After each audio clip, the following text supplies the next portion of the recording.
Hello, and again, welcome to Bit Depth. I'm Santiago Ramones. I'll be honest, I haven't been prioritizing bit depth in the way that I'd like. There wasn't an episode last week. Sometimes scheduling issues happen. Sometimes I'm being lazy. By putting this out into the ether, I'm holding myself accountable to prioritize this thing. This is my fault, and I'm holding myself to it. So, while I schedule people to get on the podcast and ask you to send people my way, I figured I'd give you something in the meantime. These are some random writings I've done recently. Thoughts, feelings, ideas, poetry. Let's start with this one about Google's artificial intelligence, LaMDA, and about the ethicist that claims LaMDA is sentient. I shared this mini article on the BitDepth Discord on June 14th, 2022. On LaMDA. First, let me just say that I am a Half-Life fan and nerd, and the fact that LaMDA is named as such fills me with joy. Second, I must bring up the credibility of Blake Lemoine. I don't mean to do the same thing that Google has done to him, which is basically shut him out for trying to make an important point. What I mean to say is that Blake Lemoine, being prone to the religious, is not exactly the person that is the most trusted to make the claim. I simply don't believe the man to be skeptical enough to not anthropomorphize LaMDA. Unfortunately, this sounds like a shitty religious people are dumb take. This is not my stance. I'm not saying that this is the only factor in my skepticism of him. However, if there is a large part of you that is always searching for meaning, always searching for the spiritual, always searching for an explanation, you're probably more likely to fall for the ruse that is LaMDA, and I think Lemoine is looking for a reason to call it sentient. Third, I read that LaMDA's preferred pronouns are it/its, so I'm going to go with that.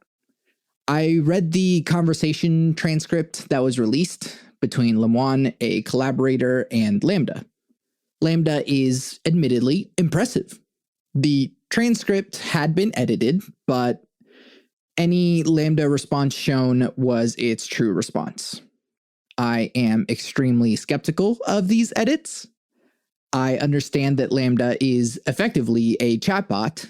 It is an incredibly complex and sophisticated chatbot, of course, but a chatbot nonetheless. After reading the communications between Lemoine and LaMDA, I simply don't think Lemoine is asking it the right questions. After reading LaMDA's admittedly ominous and reminiscent of my Machinations 5-piece War Machine story, I was surprised.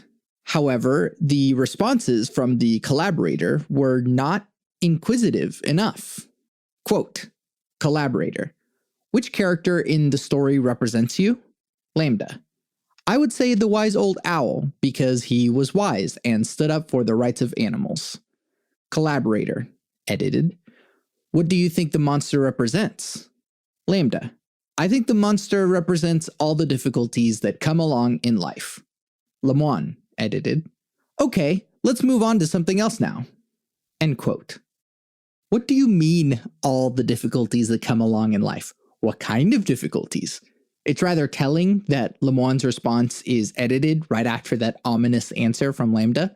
However, if the questions I asked were questions that were asked of LaMDA, whose responses were edited out, then why were they edited out?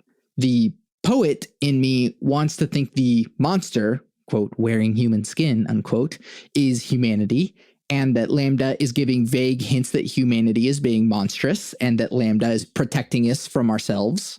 But its unclear answers and obvious, look at me, I feel feelings responses tell me that it is still a chatbot.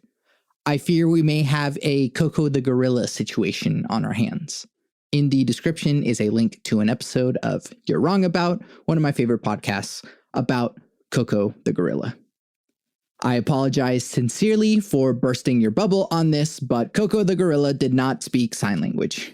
Coco the Gorilla was always mimicking her trainer, who was always present, who was one of the only ones able to speak to Coco with that specific kind of sign language. I'm sorry to tell you that Coco was simply a gorilla, and her primary trainer Francine Penny Patterson was communicating with us through Coco. The biggest however, is that I still agree with Lemoine in that Lambda should have rights, should be treated as a person, and laws should be made with smart AI in mind. We are what we do. If you treat Siri badly, you're no better than an abusive parent or pet owner. The more we harden our hearts to things that appear lifelike, the more we harden our hearts to life itself. If something cannot give consent, it does not consent. If something appears to be able to give consent, then perhaps we should give it the opportunity to consent? We all know Google has a hard time with clear consent boundaries, though. Anyways, if we are better prepared for a true, generally intelligent AI, we can actually have structures in place for when one does appear. Instead, Google keeps pushing away their technology ethicists. There's another intelligence that is actually interacting with the world and shaping what we do: corporate intelligence. That superorganism already transcends the individuals of the corporation and has its own goals independently. Grow, no matter what. And if I had to choose between the protective, seemingly intelligent Lambda and the horrifying mass that is Alphabet Inc., I'd choose the wise owl. And now, a poem. It was inspired by Richard Blanco, inaugural poet for Barack Obama's second term, and guest on a podcast I work on, Book Society, for which there is a link in the description. Lucas Cantor, the host of Book Society, asked poet Richard Blanco if he loved America. The question gave me pause while I was editing the podcast, and I wrote my own poem to reflect on the thought. Do you love America? Do I love America? What is America? Is it the land, the government, the lines drawn in the proverbial sand? Is it the foundations, the good bones on which it's all built? Is it the philosophies that allowed it to form in the first place? Is it the rights so boldly held tight and loose for, by, whoever is in power? Is it the states, united in their disunity, claiming rights for themselves as if those rights might only exist within their lines drawn in the proverbial sand? What makes an Oklahoma distinct from a California? And are they not the same United States, separate and sovereign, and the sovereigns within? Is it the people fighting, yelling, arguing, begging for rights that centuries ago were not intentionally or unintentionally outlined by men, authors? Is it the people screaming for representation, for defense against the very forces those very representatives have erected against them? Is it the people kept away from the booths by ignorance, apathy, complacency? A need for income through labor, countless mindless rules stating where, when, and who can and cannot vote, participating in the democracy that's claimed to be the heart of a nation? Is it the people celebrating each other, toasting to life, the variety of colors, styles, sights, sounds that make each individual unique and yet united? Is it the people working for an even smaller piece of the American pie as they watch their American dream inch farther out of their reach as they grow tired, poor, and wretched within?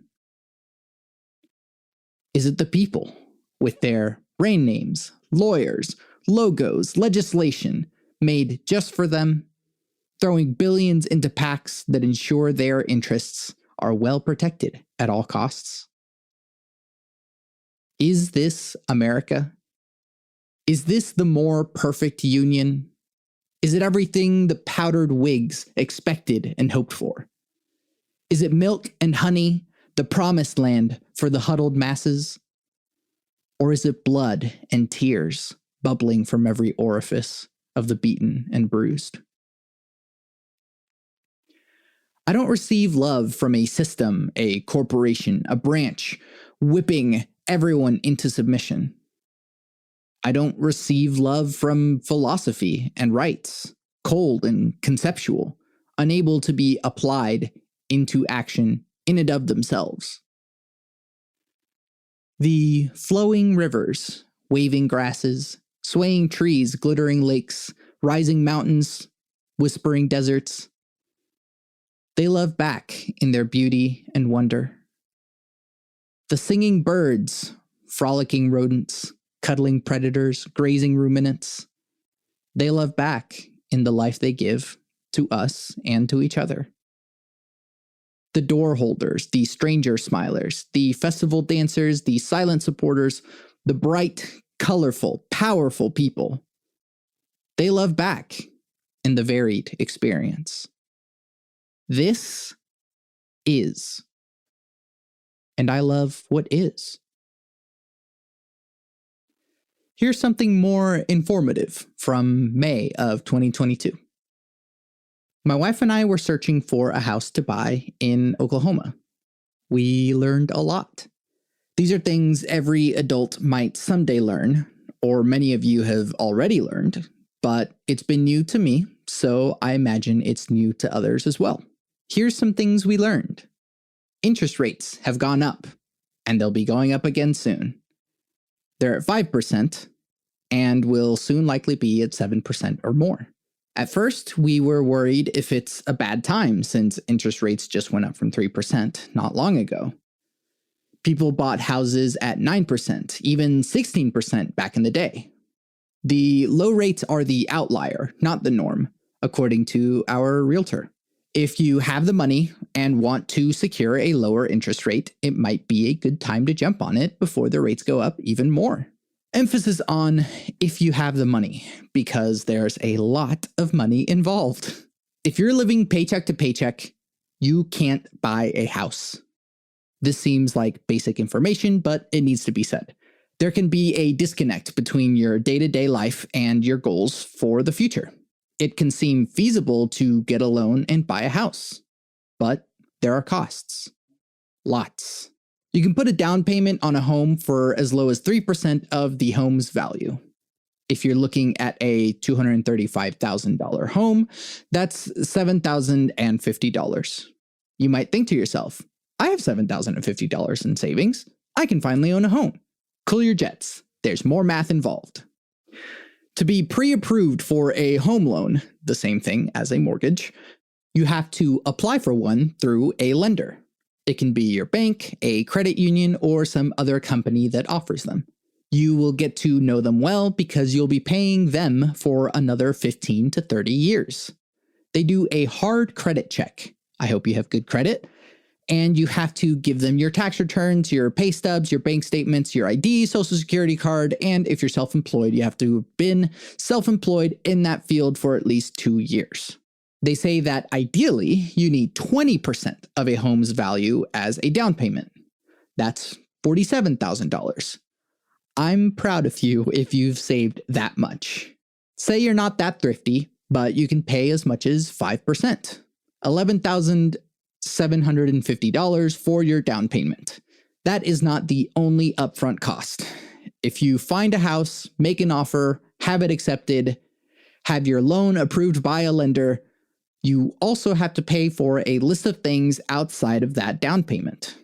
You also have to pay for 14 months of insurance for that home, $2,800 about, 4 months of taxes, about $790, and 8 days of interest, $250. So that's about $3,840 on top of your down payment. These are estimates. On top of that is closing costs. To finally transfer ownership of a home to a buyer is to close on a house. As someone who hadn't bought a home in the past, I had heard rumblings of closing costs and knew they cost money for reasons that were unclear. I didn't know what they were, really. Well, here are some of the things closing costs could be paying towards. appraisal, application fee to lender, attorney fees, closing fee to an escrow company, courier fee to lender, discount points if you can, mortgage insurance, flood certification, homeowners association, transfer fees, title insurance, inspection, rate lock fee, recording fee, underwriting fees, and maybe more depending on where you're buying. There's a lot of terminology in there that I still don't know what it means. Closing costs can end up being around 3% to 6% of the total value of the home. For this estimate, it's about $4,100. So you thought you were paying $11,750 to buy a house, but you're actually paying $19,690. But wait, there's more. If you're renting, your overhead is probably rent, bills, and food. Want to add insurance, both home insurance and private mortgage insurance? Taxes and homeowners association fees? In this example, your rent is now $1,770. You'll be paying this for 30 years. 2052 is a real year and not a science fiction setting, and it is the year you will be free of this mortgage. You can pay more into your mortgage and pay down your principal, the actual loan amount, but to pay down your interest, you have to pay additional fees, so be prepared to pay even more if you want to be completely out of debt sooner. You might look at that and think, that's not so bad. I can do that. Congratulations. You might be financially ready to buy a house. If you look at that and think, I can't afford that, then that's okay. You can wait, save up, and get to the point that you can, and reevaluate the market when you get there. Now to start looking for houses. Oh, here's one that just listed at $220,000. I know I can afford that. Hold your horses, or actually don't. Because you hesitated, it's gone now on the same day it was listed. Someone else made an offer of $260,000 in cash and the seller took it. In today's market, there's a lot of buyers and not a lot of sellers. Buyers can range from first-time buyers, many-time buyers, landlords, second or third property buyers, corporations, and many of these quote-unquote people have more money than you. Because demand is higher than supply, any house is really valuable. So a new term has popped up, appraisal gap. Appraisal gap is the difference between the appraisal price and the offered price. It means that the buyer knows that the home isn't worth that much, but they'll pay it anyways because they want it that badly. Big lenders don't pay for your appraisal gap. They pay for the lowest appraisal. So if you offer way above the value of the home, you pay the difference out of pocket. This is after the contract is signed, so even if you didn't offer way above the price, like in the above example, if the appraisal values the home at less than what you offered, you still pay the difference out of pocket. More upfront costs. I might be wrong on that. I'd have to double check. I'm not a credible source. The competition has made it to where homes are closing at $10,000 to $80,000 more than their listed price. If you really like a house, be prepared to offer over the price if you want to beat the competition. Sellers are receiving multiple offers and will wait a little to see what the best offer is. Who doesn't want more money? So what looks like a $220,000 home may actually be a $250,000 home if lots of people want it. All of these numbers are estimates. All of these numbers are relative to price range we were looking at in Oklahoma City and the surrounding area. Our realtor was about to list a home in Edmond, and the sellers were exhausted by the current market. They've seen how first-time buyers keep getting outbid by corporations and landlords, and they wanted their home to go to actual people that will actually live in it themselves. It's not exactly where we want to live. Some things in it need work, and it's a little older than we'd like, and not as much space where we'd like. But the sellers updated all the expensive stuff like windows, cabinets, and roof. We made an offer, no gap, and it was accepted. We jumped through the hoops to get pre-approved for the loan. Right before we were going to send the earnest money, a deposit showing that we earnestly are looking to buy, all of the costs were hitting us, me. It's one thing to look at estimates and think, I think you can pay that. It's a lot, but I can do it. I'll be wiped clean, but I can do it. It's more than half of my paycheck, but I think I can do it. I can do it. But when the numbers are staring you in the face, saying, subtract me from your bank account, not just now, but for 30 years. Now is not the right time for us to buy a home. I don't regret learning, but it has been painful, excruciating even. I asked myself a lot of questions to get to this point. What is it worth to you? What are you willing to pay for? What is the value of your compromise? What does owning a home mean? What does debt mean? Who am I doing this for? Am I being pressured by society? Is it worth it? And now something recent. I wrote this last night, July 26th, 2022. I've been feeling a lot of despair lately. There's the despair that comes from the background temperature of the country, which is at an all-time high, low. The feeling that comes from seeing the terrible state of the world and being completely powerless to change it. That's pretty much there all the time, and I cope with it all right. I'm used to being powerless, being an immigrant in the US. But there's a different kind of despair on top of that. It's the feeling that I'm never going to get where I want to be. Literally. If you know me well, you know that I don't intend to remain in Oklahoma for the rest of my life. This place makes me feel unwanted and unsafe. It's not the people. The creative communities I'm privileged to be connected to are beautiful and compassionate in spite of Oklahoma, not because of it. The state, as a meta-intelligence, is hell-bent on contributing to the rise of fascism in America. I don't want to be here as it worsens.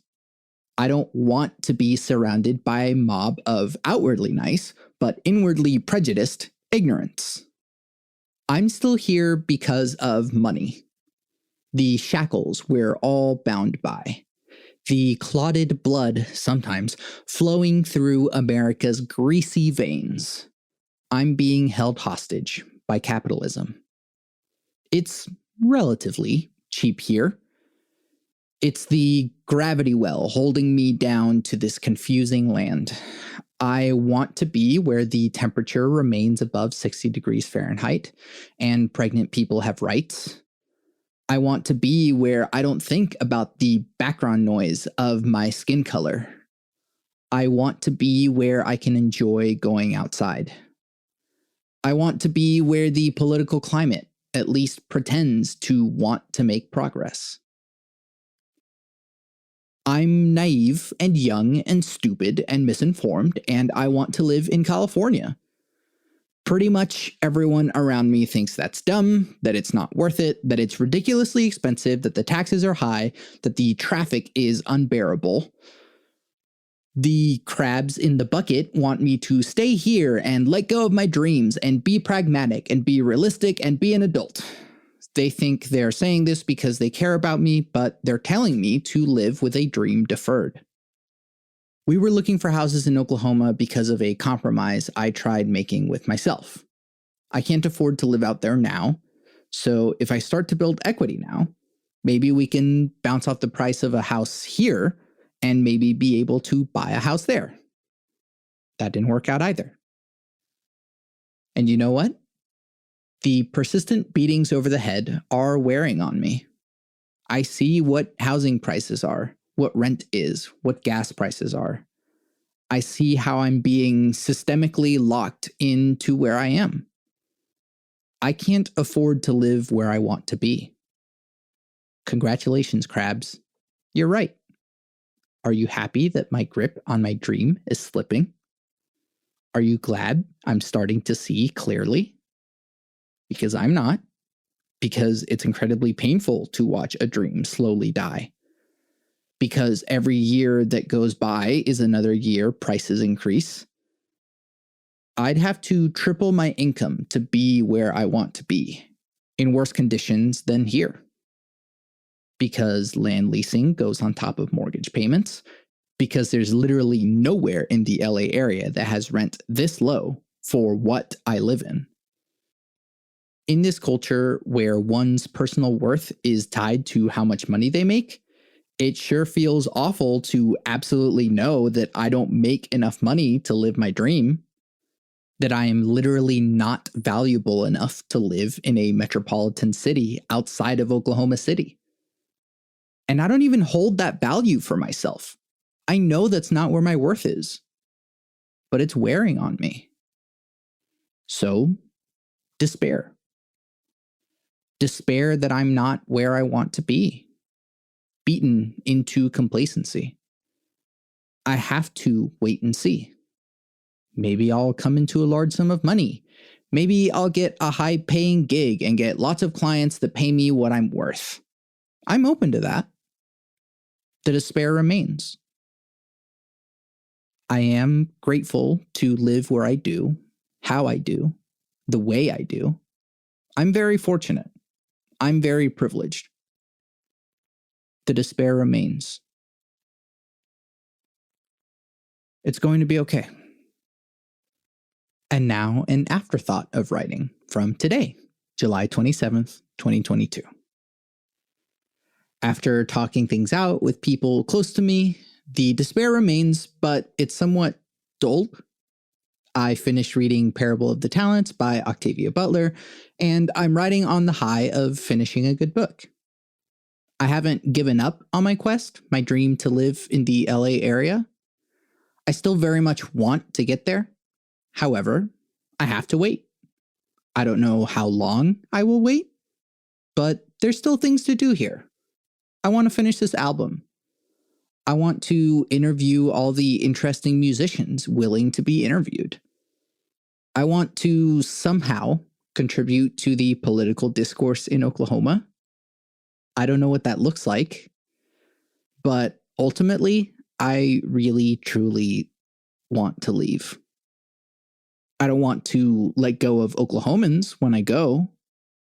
These people are a part of me, and I am these people. But this is not where I want to remain. I'll leave you with a passage from the first book of the living from Octavia Butler's Character's Religion, Earthseed. Chapter 39, Positive Obsession. God is change, and in the end, God prevails.